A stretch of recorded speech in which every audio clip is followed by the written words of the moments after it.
사랑하는 성도 여러분, 한 주간 평안하셨습니까? 한 주간 행복하셨습니까? 옆에 분에게 한번 여쭤보시죠. 행복하셨습니까? 라고 한번 물어보겠습니다.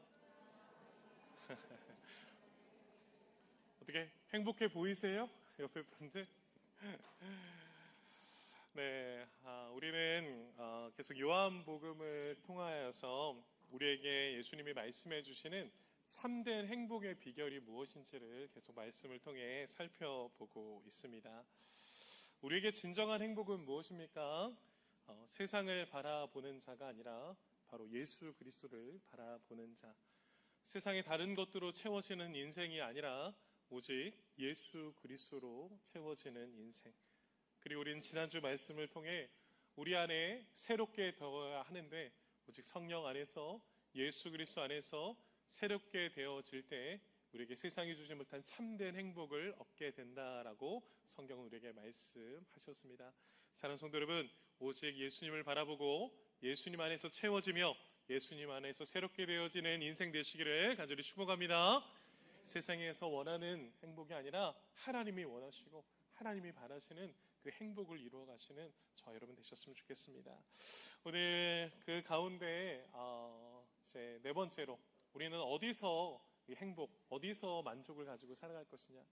행복한 인생을 향해서 나아가고 있는데 여전히 만족되어지지 않는, 채워지지 않는 또 많은 상황들 속에 우리는 때때로 불편한 마음과 또 힘든 삶을 보낼 때도 있는 것 같습니다.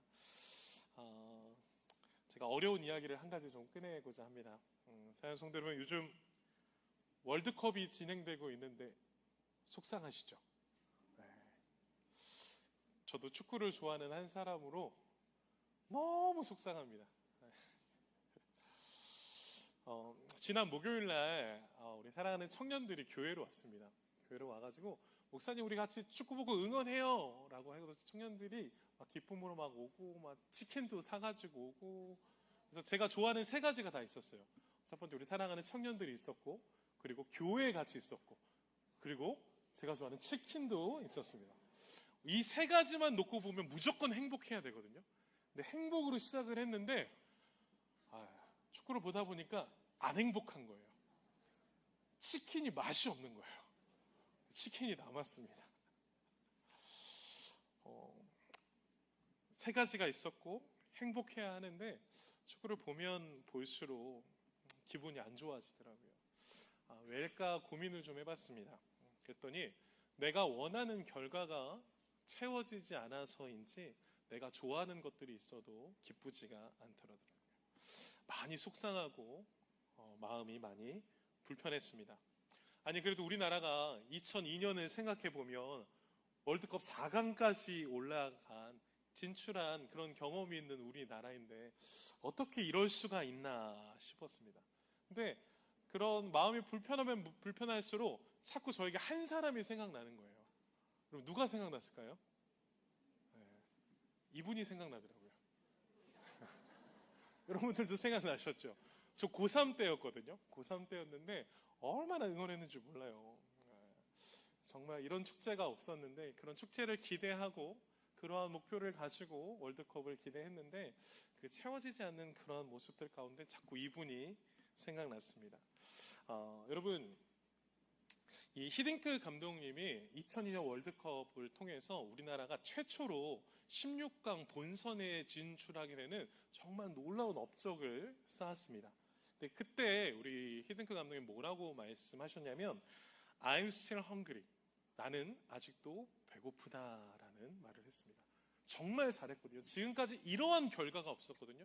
정말 모두 다가 만족할 수 있는 상황이었는데 히딩크 감독님이 이야기했던 것은 나는 아직 만족하지 못한다.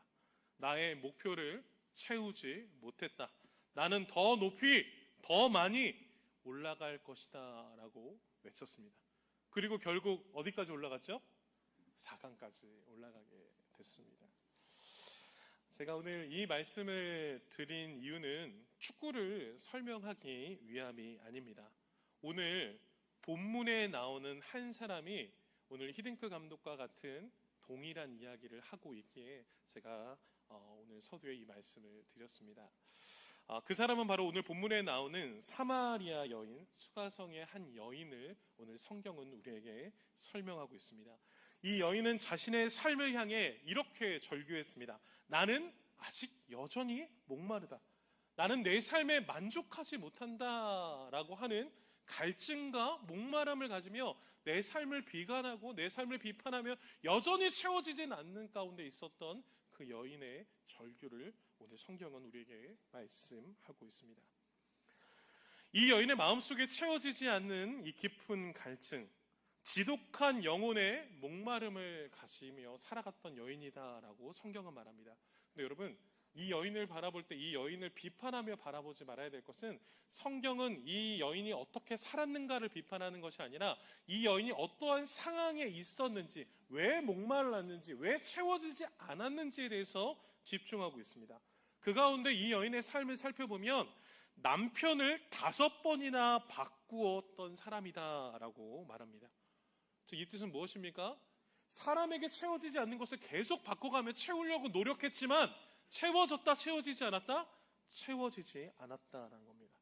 그 어떤 남편도 세상의 그 어떤 조건도 그녀의 영적인 배고픔과 목마름을 채워주지 못했다라고 성경은 거기에 집중하고 있습니다.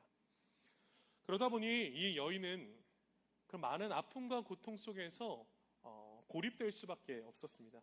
사람들에게 상처받고 세상에 지친 그녀는 그래서 사람들의 시선을 피해 혼자만 독고하고 있는 그러한 인생을 살았습니다. 오늘 성경에 보니까 이 여인이 여전히 삶에 있어서 살아야 되니까, 사람이 살기 위해서 무엇이 필요합니까? 물이 필요하지 않습니까? 삶의 최소한의 한계인 이 물은 있어야 되니까 오늘도 물을 뜨러 나갑니다. 그런데 성경에서 말할 때 이 여인이 물을 뜰 때 오늘 본문에선 6시라고 말하는데 우리나라 시간으로 하면 정오입니다. 가장 뜨거울 때 물을 뜨러 나갔다라고 말합니다. 여러분, 이 시대 당시에는 이 가장 뜨거울 때 물을 뜨지 않았다라고 말합니다. 근데 왜 이 여인은 가장 뜨거울 때 물을 뜨러 나갑니까? 사람들과 부딪히고 싶지 않았습니다. 그냥 고립된 세상에서 나 혼자 그냥 그렇게 살아가는 것이 익숙한 사람이었기 때문에 이 여인의 고립된 모습을 오늘 성경은 우리에게 말씀하고 있는 것입니다. 사랑하는 성도 여러분, 저는 오늘 이 여인의 목마름이 때때로 혹시 오늘을 살아가고 있는 우리의 모습은 아닌지 생각해 보게 됩니다. 우리도 여전히 채워지지 않는 것들 가운데 내가 더 많은 것들을 얻기 위해 애쓰며 살아가지만 여전히 만족을 누리지 못하는 삶의 많은 영역들 속에 그럼에도 불구하고 무엇인가를 채우기 위해 애쓰며 나아가고 있는 한 여인의 수고를 보게 됩니다. 우리도 각자의 우물가에서 매일같이 목마름을 해결하기 위해 물을 기르며 애쓰며 살아갑니다. 돈이라는 우물, 성공이라는 우물, 자녀라는 우물, 또 사람들 앞에서 인정받겠노라라는 하는 우물 등등 우리는 세상에서 많은 만족을 길어 올리기 위해서 수많은 우물 앞에서 애쓰며 살아갑니다. 그 가운데 잠시 원하는 것이 채워지면 행복한 것 같지만 조금 지나면 우리의 영혼은 다시금 속상함과 공허함 속에 살아가게 되는 우리의 모습을 보게 됩니다. 그러다 보니 오늘 여인이 고백했던 것처럼 나는 아직 여전히 목마르다. 나는 여전히 채워지지 않는다. 나는 여전히 만족하지 못한다라는 고백 속에 때때로 우리는 살고 있지 않은지 생각하게 됩니다. 그래서 오늘 성경은 오늘 이 여인의 삶 가운데 우리에게 이러한 성경적인 질문을 가지게 합니다. 우리는 어디서 참 만족을 얻고 살아가는가? 내 영혼은 무엇으로 채워져야 목마르지 않는 삶이 될 것인가? 사랑하는 성도 여러분, 여러분들은 어디서 만족을 얻고 살아가십니까? 여러분들의 영혼은 무엇으로 채워져야 영원히 목마르지 않으시겠습니까? 이것에 대한 답을 찾으셨습니까? 오늘 성경은 우리의 상황과 우리의 모습들 가운데 이러한 질문을 가지고 있었을 때 오늘 성경은 우리에게 정확한 해답을 주고 있습니다.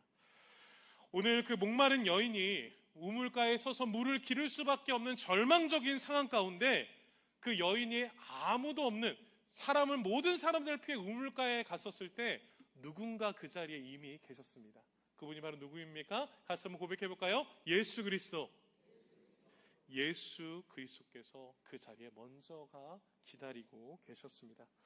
세상에 어떠한 우물도 풀지 못한 그 갈증을 우리 예수님께서는 그 갈증을 채워주시기 위해서 먼저 우물가에 가 계셨다라는 것입니다.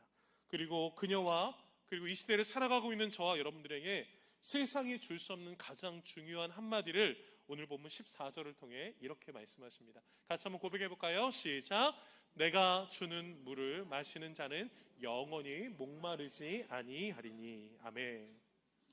오늘 예수님께서는 많은 우물을 뜨고 애쓰며 살아갔지만 계속 목마른 가운데 있는 한 여인에게 내가 주는 물을 마시는 자는 영원히 목마르지 않을 것이다. 영원한 생수를 내가 너에게 주겠다라고 오늘 예수님은 그 여인을 찾아가십니다. 사랑하는 성도 여러분, 오늘 세상의 헛된 우물 가운데 열심히 살기 위해 발버둥치며 살아가고 있는 저와 또 수많은 우리 성도님들과 또 오늘 한 여인 앞에 오늘 예수님께서는 영원히 목마르지 않은 참된 생수를 우리에게 제공하고 계십니다. 사랑하는 성도 여러분, 이 예수님이 주시는 생수를 붙들고 살아가시는 저와 여러분들 되시기를 축복합니다. 오늘 말씀을 통해 세상에서 목마른 인생으로 살아가지 마시고 예수 그리스도 안에서 채워지는 복된 인생을 살아가시기를 간절히 축복합니다. 오늘 그 은혜 가운데 세 가지를 함께 살펴보도록 하겠습니다. 우리 예수님께서 우리에게 무엇이라고 말씀하시는지 이 세 가지의 영적 원리를 함께 고백해 보겠습니다. 첫 번째입니다. 첫 번째 같이 고백합니다. 시작. 예수님은 목마른 인생을 먼저 찾아오셨습니다. 우리가 오늘 말씀을 통해 기억해야 될 것은 예수님은 목마른 인생을 먼저 찾아오셨다라는 것을 집중합니다. 오늘 본문 우리가 읽은 7절 본문부터 시작을 보면 7절 말씀은 굉장히 단순한 것 같습니다. 평범해 보입니다. 7절 제가 읽겠습니다. 사마리아 여자 한 사람이 물을 기르러 왔음에 예수께서 물을 좀 달라 하시니 라고 말합니다. 이 장면은 매우 평범해 보입니다. 한 여인이 물을 기르러 우물가에 있고 그리고 예수님께서 그 여인에게 물을 좀 달라고 말씀하고 있는 장면입니다. 그런데 여러분, 우리가 읽은 본문이 굉장히 단순해 보이지만 성경은 이 장면을 단순하게 말하지 않습니다. 평범하게 말하지 않습니다. 이 시대 당시의 상황을 보면 당시 유대인과, 여기서 말하는 유대인은 예수님 유대인입니다. 근데 당시 유대인과 지금 한 여인, 이 여인의 소속은 사마리아인입니다. 유대인과 사마리아인은 서로 가까이 하지 않는 상황이다라고 성경은 말합니다. 오늘 본문 4장 9절을 보면 이렇게 말씀하는데요. 9절 같이 한번 읽어볼까요? 시작. 이는 유대인이 사마리안과 상종하지 아니함이라. 상종하지 않는다라는 뜻은 무엇입니까? 말을 섞지 않는다. 쳐다보지 않는다. 같이 있고 싶어 하지 않는다. 누가요? 유대인이 사마리아인을 그렇게 대했다라는 뜻입니다. 유대인들은 사마리아 사람들을 부정하게 여겼습니다. 왜냐하면 그들은 혈통도 섞여 있고 신앙도 변질됐다라고 생각했기 때문에 자신들 유대인들만 신앙의 우월감을 가지고 우리만 특별해, 우리만 하나님의 거룩한 백성이야 라는 생각을 가지고 사마리아인들을 깔봤습니다. 그래서 그들을 상종하지 않았다라고 성경은 말하고 있는 것입니다. 그러다 보니까 이 사람들이 상종하지 않기 위해서 어떻게까지 행동했냐면 사마리아인들이 있는 그 땅을 지나가지도 않았습니다. 그 땅을 밟고 싶어 하지도 않았습니다. 부정하다고 생각하고 기분 나쁘다고 생각해서 그 땅을 지나가지 않았다라는 것이죠.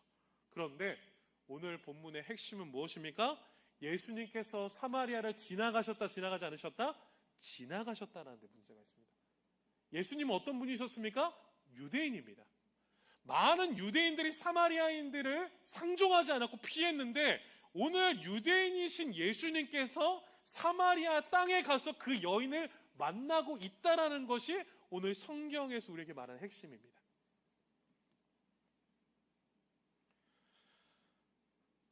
오늘 예수님께서는 왜 사마리아 땅으로 가셨을까요? 오늘 예수님께서 갈릴리로 이동하시던 중에 오늘 본문 앞에 4절 말씀을 보면 오늘 예수님께서 직접 이렇게 말씀합니다. 같이 한번 고백해 볼까요? 시작. 사마리아를 통과하여야 하겠는지나. 예수님께서는 사마리아를 그냥 가는 길에 얼떨결에 가신 것이 아닙니다. 예수님께서는 갈릴리로 이동하시던 중에 나는 반드시 사마리아를 통과하여야 하겠다라고 예수님께서 말씀하셨습니다. 여러분, 여기서 통과하여야 하겠다라는 말 중에 하여야 한다라는 이 단어가 굉장히 중요하거든요. 어렵지만 이 원어를 같이 한번 고백해 볼까요? 에데이. 다시 한번 고백해 보겠습니다. 에데이. 제가 이 말을 계속 반복할 거거든요. 이 에데이라는 이 하여야 한다라는 원어의 뜻이 무엇이냐면 반드시 그래야만 한다라는 뜻으로서 하나님의 거부할 수 없는 계획과 의지를 반드시 이뤄낸다라는 단어의 뜻이 같이 한번 고백하겠습니다. 에데이. 에데이라는 뜻을 가지고 있습니다. 그래서 이 예수님께서 이 에데이, 그것을 통과해서 지나간다라는 것은 길이 가까워서 지나갔다라는 뜻이 아닙니다. 하나님께서 명령하셨고 반드시 그렇게 해야 한다는 하나님의 뜻 안에서 꼭 필요한 길이었다. 하나님의 명령 가운데 순종함으로 사마리아로 들어가셨다라는 예수님의 뜻을 우리는 성경을 통해 보게 되는 것입니다. 즉, 예수님께서 사마리아를 지나가신 것은 우연이 아니셨습니다. 그곳에 반드시 만나야 할 누가 있었던 것입니까? 같이 한번 고백해 볼까요? 한 영혼. 그 한 영혼, 사마리아 여인을 만나시기 위해서 하나님께서 명령하셨고 그 명령에 순종하여서 예수님께서는 많은 유대인들의 비판과 시선이 있었음에도 불구하고 그곳에 들어가셔서 그곳에서 그 여인을 직접 만나고 계신 사건이 오늘 본문입니다. 세상의 어떠한 것으로도 그 갈증을 채우지 못한 채 타는 목마름을 가지고 있는 한 여인을 만나기 위한 하나님의 계획, 하나님의 거룩한 방문이 오늘 예수님을 통해서 이루어져 가고 있는 것입니다. 사랑하는 성도 여러분, 예수님께서 한 여인을 우연히 찾아가지 않으셨습니다. 하나님의 계획과 하나님의 뜻 가운데 순종함으로 한 여인 앞에 서 있다라는 말입니다. 여러분, 우리가 계속 고백하고 있는 이 에데이라는 단어가 성경 여러 곳곳에서 쓰이는데요. 누가복음에서 굉장히 중요하게 이 에데이라는 단어가 또 쓰입니다. 누가복음 24장 26절 말씀인데요. 같이 한번 읽어볼까요? 시작.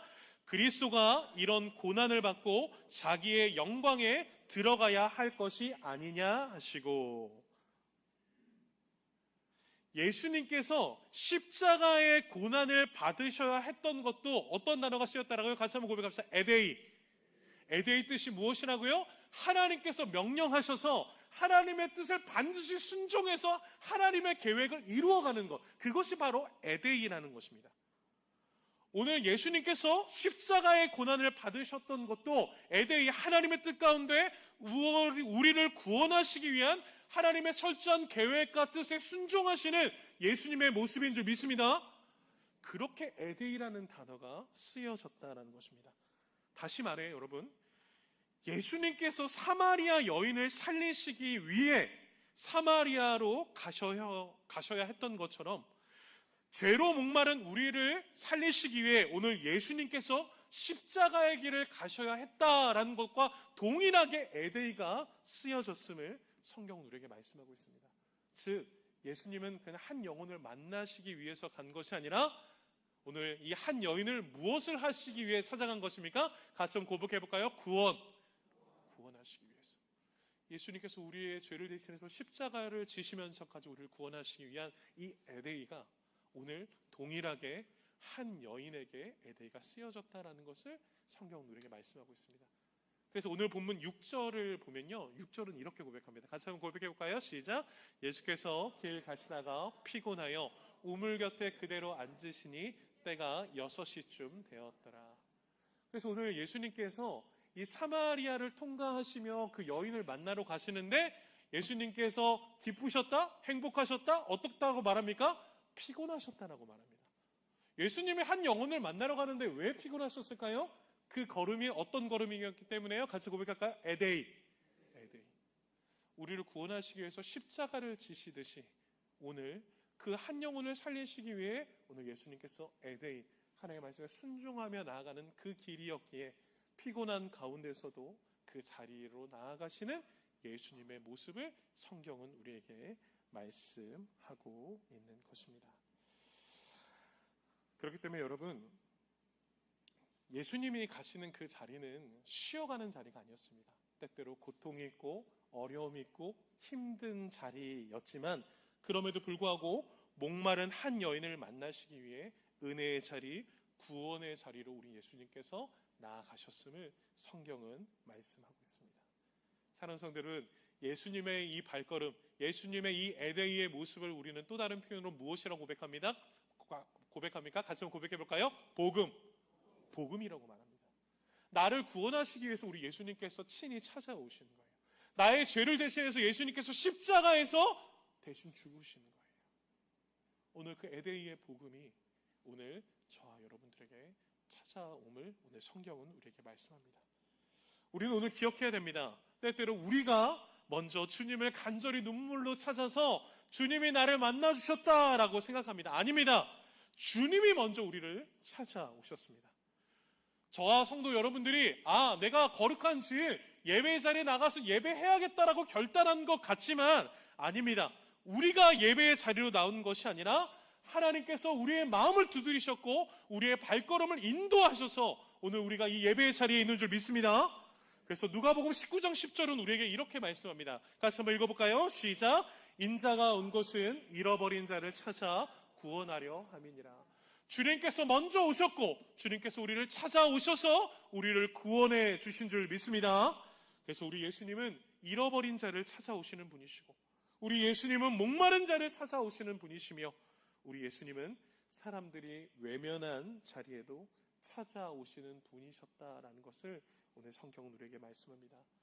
사랑하는 성도들, 오늘 본문을 잘 보십시오. 사마리아 여인은 예수님을 만나려고 나온 것이 아닙니다. 인생의 그저 그런 인생, 고단한 인생 속에서 발버둥 치며 그래도 살아야 하니까 여전히 채워지지 않지만 그래도 물을 떠야 살 수 있으니까 그냥 그저 그렇게 반복적인 인생 가운데 나왔는데 이미 그 자리에 누가 계셨다는 겁니까? 같이 한번 고백할까요? 예수님께서 에데이, 그 영혼을 만나기 위해 직접 찾아오셨음을 성경은 말씀하고 있습니다. 사랑하는 성도 여러분, 이것이 은혜가 아니고 어떻게 설명할 수 있겠습니까?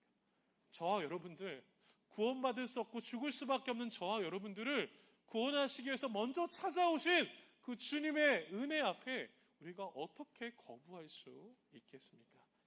사랑하는 성도 여러분, 오늘 주님이 저와 여러분들을 사랑하사 에데이의 은혜로 저와 여러분들을 찾아오신 줄 믿습니다. 우리의 인생에 많은 우물가들이 있을 것입니다. 그러나 여러분 기억하십시오. 그 수많은 우물가 앞에서 우리 주님은 먼저 저와 여러분들을 찾아오셨습니다. 상처의 우물가, 실패의 우물가, 외로움의 우물가, 공허함의 우물가 앞에 우리 주님은 먼저 우리를 찾아오셨고 우리를 위로하시고 구원하시는 주님이신 줄 믿습니다. 그렇기 때문에 여러분 낙심하지 마십시오. 주님은 우리의 형편을 모르시지 않습니다. 우리의 목마름을 아시고 우리의 상처를 아시고 우리의 반복되는 실패를 아시는 분이 우리 주님이십니다. 그리고 우리 주님께서는 우리를 찾아오셔서 내가 너를 만나러 왔다. 내가 너의 목마름을 알고 있다. 내가 너에게 영원히 목마르지 않을 생수를 주겠노라라고 찾아오십니다. 사랑하는 성도 여러분, 이것이 우리의 인생의 가장 큰 참된 만족입니다. 우리의 인생의 참된 만족의 시작은 내가 주님께 나아가기 전에 나를 먼저 찾아오신 예수님의 은혜를 깨달을 때 우리의 참된 만족이 시작되는 줄 믿습니다. 예수님은 목마른 사마리아 여인을 먼저 찾아오셨듯이 우리의 인생 가운데도, 우리의 목마른 인생 가운데도 주님은 이미 찾아오셔서 우리를 영원한 생명수로 채워주시는 분이신 줄 믿습니다. 그렇기 때문에 사랑하는 성도 여러분, 오늘 이 예배가 주님을 만나는 깊은 우물가가 되셨으면 좋겠습니다. 우리의 목마름을 주님 앞에 숨기지 말고 주님 앞에 내려놓을 때 우리를 먼저 찾아오신 주님께서 우리의 영혼에 영원히 목마르지 않는 참된 생수를 부어주실 줄 믿습니다. 오늘 그 은혜로 함께 나아갔으면 좋겠습니다. 두 번째입니다. 우리 두 번째 같이 한번 고백해 볼까요? 두 번째 같이 고백합니다. 시작. 예수님은 다시 목마르지 않는 생수를 주십니다. 사랑하는 성도 여러분, 예수님께서 왜 사마리아 여인을 먼저 찾아가셨을까요? 단순히 물 한 그릇을 얻기 위해서 그랬을까요? 아닙니다. 예수님은 이 여인에게 진짜 필요한 물, 곧 영혼을 살리는 생수를 주기 위해 찾아가셨다라는 것을 우리는 성경을 통해 알 수 있습니다. 오늘 예수님께서 여인에게 오늘 10절을 통해 이렇게 말씀합니다. 10절 같이 한번 읽어볼까요? 시작. 내가 만일 하나님의 선물과 누구인 줄 알았더라면 내가 그에게 구하였을 것이요 그가 생수를 내게 주었으리라. 오늘 예수님께서 그 여인을 찾아가서 내게 물 좀 달라고 하는데 이가 누구인지를 알았다라면 좋았을 텐데 라고 하는데 알지 못했다라고 말합니다. 여러분, 여인의 인생의 문제는 지금 우물가에서 물을 뜨려고 하는데 그 물이 부족한 것이 아니었습니다. 그녀의 인생의 진짜 문제는 무엇이냐면 자기 앞에 누가 서 있습니까? 같이 한번 고백할까요? 예수님이 서 있는데 그분이 나에게 영원한 생수를 주시는 분인지에 대해서 몰랐다라는 거예요. 오늘 예수님은 그거를 지적하는 겁니다. 내가 누구인지를 알았다라면 목마르지 않았을 텐데 너가 그 목마름을 채워줄 예수 그리스도를 알지 못하는 것이 안타깝다라는 것을 예수님은 말씀합니다. 예수님은 단순한 그 유대인의 남자가 아니었습니다. 그냥 사마리아인과 상종하지 않는 그러한 사람이 아니셨습니다. 예수님은 목마른 영혼에게 생수를 부어주시는 참된 구원자 그리스도였습니다. 그런데 그 그리스도를 알지 못하는 그 여인에게 오늘 13절을 통해 또 이렇게 말씀합니다. 우리 13절 같이 한번 고백해 볼까요? 시작. 이 물을 마시는 자마다 다시 목마르려니와. 오늘 예수님께서는 그 세상의 우물 가운데 있는 그 우물 앞에서 아등바등 살고 있는 그 여인 앞에서 이 물은 하나님 없이 붙들고 있는 세상의 우물이다라는 걸 말합니다. 이 우물은 너희들을 먹으면 먹을수록 너희를 다시 목마르게 하는 우물밖에 되지 않는다라는 것입니다. 우리의 삶 속에 보면 우리는 때때로 돈이라는 우물에서 만족을 길어 올리려고 합니다. 성공이라는 우물에서 안정감을 길어 올리려고 합니다. 인정이라는 우물에서 더욱더 위로 올라가려고 합니다. 관계라는 우물에서 더욱더 많은 사랑을 받으려고 애쓰며 올라갑니다. 여러분, 물론 돈도 중요합니다. 성공도 의미가 있습니다. 사람의 사랑과 인정도 귀합니다. 그런데 오늘 예수님께서 그 여인에게 집중하며 말씀하시는 것은 무엇이냐면 너희들의 인생에 많은 우물들이 필요한데 근데 그 우물들이 하나님의 자리를 대신하게 될 때, 하나님의 자리를 다른 우물이 차지하게 될 때 그것은 우리를 살리는 생수가 아니라 영원히 목마르게 하는 생수가 될 수밖에 없다라는 것을 예수님은 말씀하게 하고 있는 것입니다. 여러분, 왜 그렇습니까? 왜 우리가 세상의 많은 것들로 채우려고 해도 채워지지 않습니까? 그 이유는 사람의 영혼은 하나님으로만 채워질 수 있도록 지음받았기 때문입니다. 하나님께서는 저와 여러분들을 하나님의 귀한 영혼으로 지으시고 우리의 영혼이 세상의 그 어떤 것으로 채워지지 않고 누구로만 채워질 수 있게 만드셨다는 거예요. 같이 한번 고백할까요? 하나님만이 우리의 모든 문제와 모든 상황을, 모든 영적인 것을 채워주실 수 있는 분이 하나님밖에 없다는 거예요. 그래서 세상에 모든 것들이 있는데 내 안에 하나님이 없을 때 내 마음 가운데 뭐가 있는 것입니까? 같이 고백할까요? 공허함과 채워지지 않는 목마름이 있는 것입니다. 그런데 하나님이 내 안에 있으면 때때로 돈이 없어도, 때때로 건강이 없어도, 상황이 좋지 않더라도 우리는 하나님 안에서 공허한 인생이 아니라 하나님이 주시는 영화 샬롬의 평안의 인생을 누리게 되는 줄 믿습니다. 그래서 여러분, 세상 사람들이 교회 다니는 사람, 신앙 있는 사람, 하나님의 거룩한 백성들을 보며 참 신기하다. 웃을 수 있는 상황이 아닌데, 행복할 수 있는 상황이 아닌데, 불행해야 되는 상황이 맞는데 웃고 있고 행복해 보인다라고 이해하지 못합니다. 왜 그렇습니까? 세상의 환경은 채워지지 못했을지라도 내 안에 예수 그리스도가 충만하면, 예수 그리스도 안에 채워져 있으면 우리는 공허하지 않고 행복한 인생인 줄 믿습니다. 그것이 오늘 성경에서 말하는 것입니다. 생수의 근원이신 하나님을 떠나서는 우리는 아무것도 행복할 수 없다라는 것을 오늘 예수님 우리에게 말씀하는 것입니다. 예레미야서 2장 13절도 우리에게 이렇게 말씀합니다. 같이 한번 또 읽어볼까요? 시작. 내 백성이 두 가지 악을 행했나니 곧 그들이 생수의 근원되는 나를 버린 것과 스스로 웅덩이를 판 것인데 그것은 그 물을 가두지 못할 터진 웅덩이들입니다. 오늘 하나님께서 이스라엘 백성들에게 말씀하는 것은 너희들이 두 가지 악을 행하였다. 그 첫 번째는 생수의 근원 대신 누구를 버렸다는 거예요? 하나님을 버린 것과, 그리고 하나님을 인정하지 않은 채 내 스스로 웅덩이를 파서 내가 채우려고 했었던 이 교만함이 너희들의 죄다라는 겁니다. 하나님 없이 내가 채울 수 있고 하나님 없이 내 인생을 살아갈 수 있다라는 이 교만이 얼마나 죄악된 것인지 예레미야서는 우리에게 말씀하고 있는 것입니다. 사랑하는 성도 여러분, 하나님 없는 인생은 터진 웅덩이와 같습니다. 아무리 채우려고 해도, 세상에서 아무리 좋은 것으로 채우려고 해도, 세상에 있는 어떤 것으로 아무리 붙잡으려고 해도 다시 비워져 버립니다. 오늘 사마리아 여인이 그랬습니다. 그녀는 인생의 우물에서 계속 물을 길었지만 영혼의 갈증은 해결되지 않았습니다.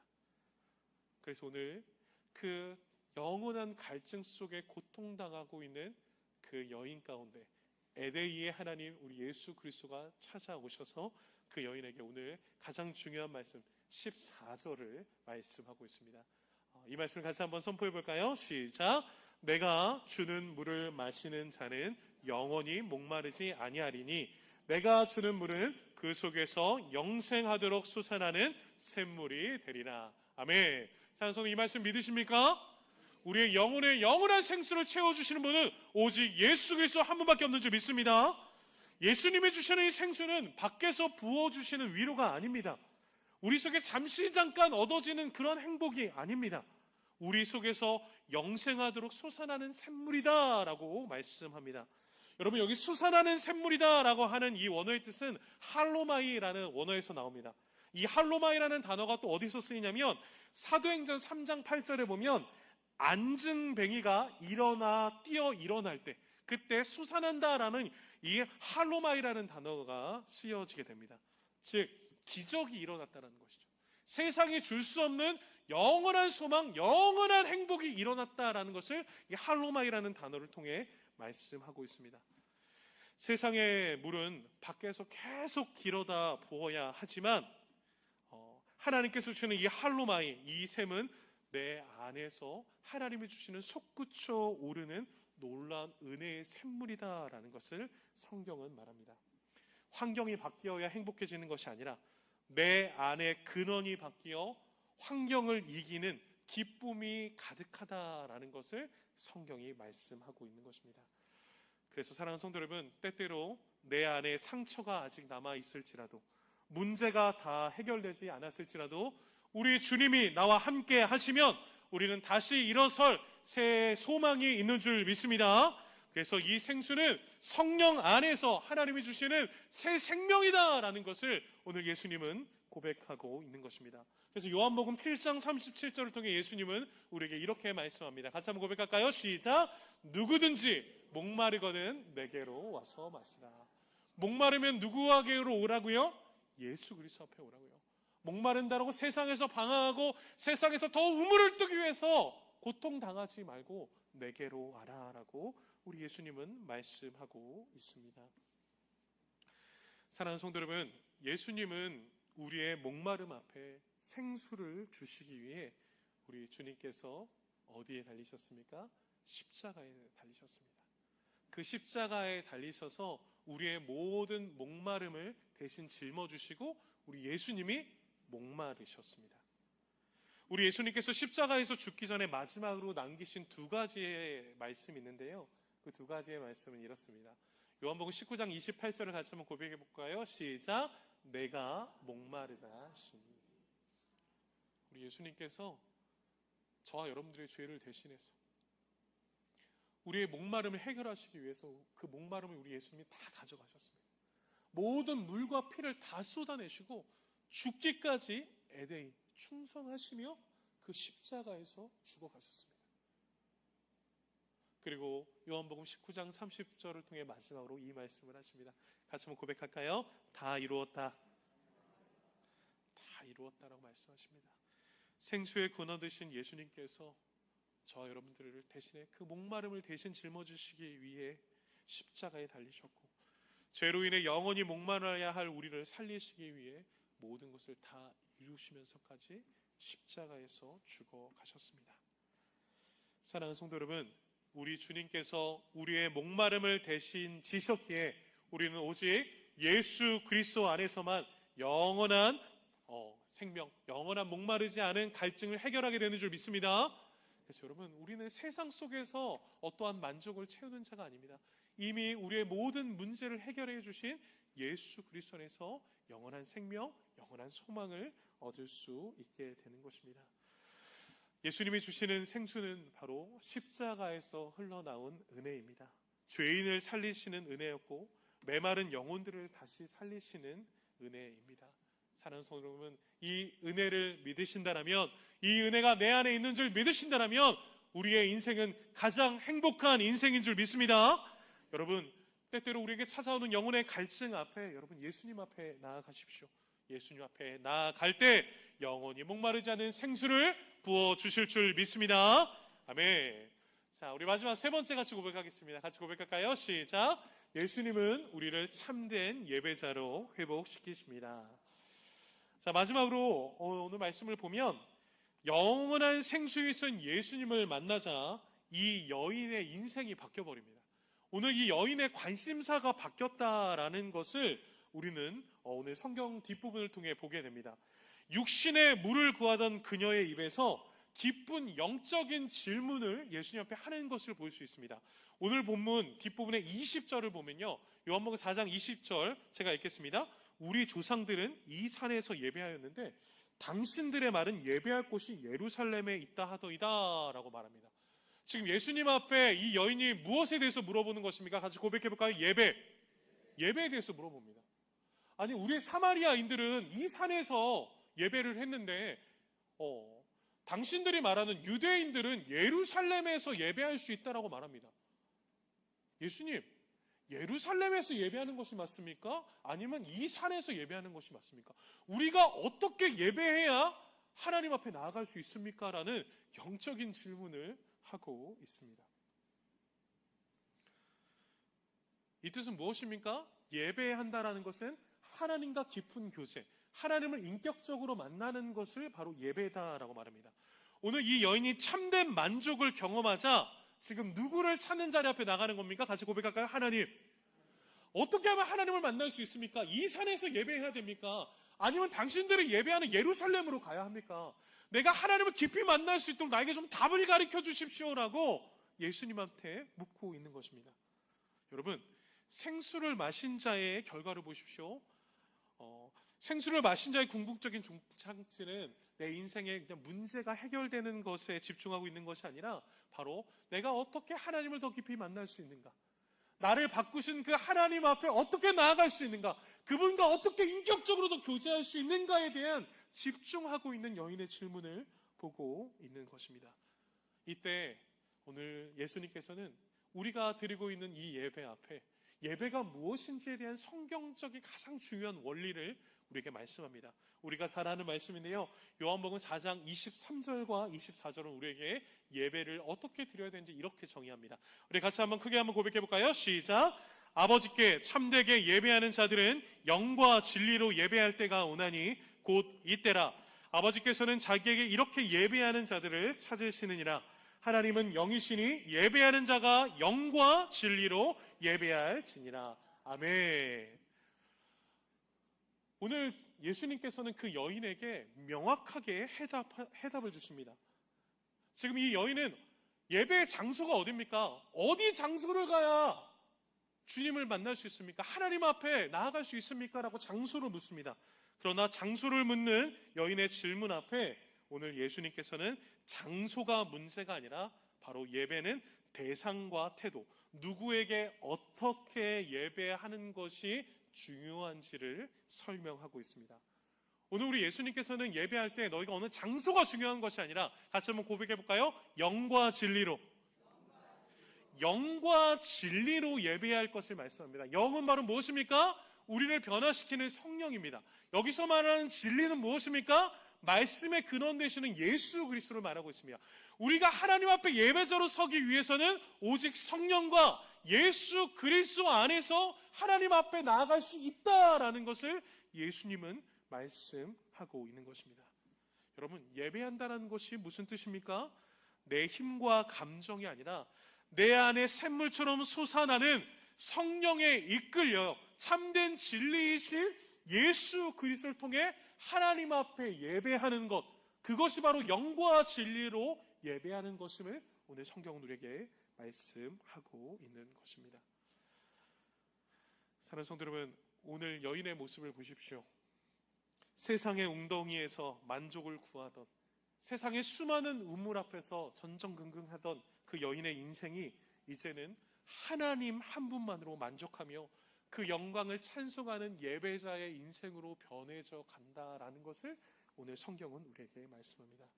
여러분, 오늘 우리가 이렇게 예배할 수 있다라는 것, 영과 진리로 하나님 앞에 예배할 수 있다라는 것, 나의 선택입니까? 하나님의 은혜입니까? 하나님의 은혜인 줄 믿습니다. 근데 우린 자꾸 예배를 선택하려고 합니다. 내가 예배를 갈까 말까? 내가 예배를 드릴까 말까? 아니요. 저 여러분들 이미 벌써 하나님의 은혜를 주셔서 주의 성령과 예수 그리스도로 말미암아 예배할 수 있는 가장 행복한 자임을 믿습니다. 그래서 여러분, 예배는 아무나 드리는 것이 아닙니다. 하나님께서 찾아오셔서 나를 변화시키셔서 예배에 드릴 수밖에 없게끔 내 인생을 바꿔주셔야 예배에 드릴 수 있다는 겁니다. 그래서 여러분, 예배는 우연이 없습니다. 오늘 저와 여러분들 우연히 이 자리에 나온 것이 아니라 하나님의 은혜에 이끌려 이 자리에 나온 줄 믿습니다. 그래서 여러분, 오늘 그렇게 예배가 회복된 한 여인의 인생에 또 다른 기적이 마지막으로 나타납니다. 요한복음 4장 28절과 29절 말씀인데요, 우리 마지막으로 고백해 볼까요? 시작. 여자가 물동이를 버려두고 동네로 들어가서 사람들에게 이르되 내가 행한 모든 일을 내게 말한 사람을 와서 보라, 이는 그리스도가 아니냐. 사랑하는 성도 여러분, 세상에서 고립된 여인, 세상에서 우물가에서 전전긍긍하던 그 한 여인에게 예수님이 찾아가셨습니다. 그리고 그 여인에게 영원한 생수를 부어주십니다. 그랬을 때 그 여인의 인생이 변화되어지죠. 예배하기 시작합니다. 그렇게 하나님을 예배하는 인생이 되자 여러분, 오늘 이 여인의 인생이 어떻게 바뀌었습니까? 물동이를 버려뒀다라고 말합니다. 여러분, 이 여인이 목숨처럼 쥐고 있던 생존의 도구, 그리고 세상 가운데서 수치와 과거의 상징이었던 이 물동이를 어떻게 했다고요? 버려뒀다. 새로운 인생이 시작됐다라고 말합니다. 그리고 여러분 보십시오. 물동이를 버려두고 어디로 들어갔다라고요? 동네로 들어갔다라고요. 이 여인은 자기가 철저하게 고립되려고 애썼던 사람입니다. 사람들을 만나기 싫어했고, 사람들 앞에 서기 싫어했고, 세상과 단절된 인생을 살았던 사람입니다. 그런데 예수 그리스도를 만남으로 말미암아 예수님을 예배하는 인생이 되자 이 여인이 물동이를 버려두고 예수 그리스도의 복음을 가지고 세상 가운데 나아갑니다. 그리고 그곳에서 내가 만난 예수 그리스도를 증거하기 시작합니다. 여러분, 이것을 무엇이라고 말합니까? 같이 한번 고백해 볼까요? 전도라고 말합니다. 여러분, 예배와 전도는 내가 선택한다고 해서 하는 것이 아닙니다. 예배와 전도는 하나님이 은혜 주셔야 하게 되는 줄 믿습니다. 저는 이 말씀을 보면서 참 우리 교회에 감사했던 것은, 우리가 2026년 상반기 전도하며 예배하며 달려왔다라는 거, 하나님 은혜 주셨구나. 우리는 때때로 많은 은혜를 구합니다. 하나님 이것도 주셔야 되고 저것도 주셔야 되고, 내가 원하는 물동이에 있는 이 모든 것도 하나님이 채워주셔야 된다. 그걸 채워주지 않으면 하나님은 살아계지 않으신 것 같고, 나를 사랑하지 않으신 것 같고, 여전히 나는 궁핍한 불쌍한 인생 같다라고 생각합니다. 그런데 여러분, 하나님은 이미 벌써 저와 여러분들에게 가장 큰 참된 행복을 주신 줄 믿습니다. 영원한 생수가 부어져야, 그 참된 행복이 있어야 예배할 수 있고 전도할 수 있는데, 저와 여러분들이 예배하고 있고 전도하는 인생을 살아가고 있다라면 우리는 이 땅 가운데서 이미 예수 그리스도가 채워주시는 영원한 생수를 누리고 있는 하나님의 거룩한 백성인 줄 믿습니다. 여러분, 그 은혜 안에서 우리가 살아가고 있음을 우리 오늘 이 말씀을 통해 기억하셔야 합니다. 사랑하는 성도 여러분, 참된 행복은 세상의 우물을 붙드는 데 있지 않습니다. 우리에게 참된 행복은 예수님이 주시는 생수를 마시고 영과 진리로 하나님을 예배하고 그 복음을 증거하는 데 있는 줄 믿습니다. 그래서 우리의 예배가 형식적인 예배가 아니라 마음을 드리는 예배, 습관적인 예배가 아니라 성령의 은혜를 사모하는 예배, 사람을 의식하는 예배가 아니라 진리이신 예수님을 붙드는 예배가 되기를 간절히 축복합니다. 그리고 우리의 삶이 예수님이 베풀어 주신 그 생수의 은혜를 나만 간직하고 살아가는 것이 아니라 우리의 가정과 교회와 이웃들에게 흘려보내는 복된 성도, 전도하시는 삶을 살아내시는 저 여러분의 삶이 되시기를 예수 그리스도의 이름으로 간절히 축원합니다. 아멘.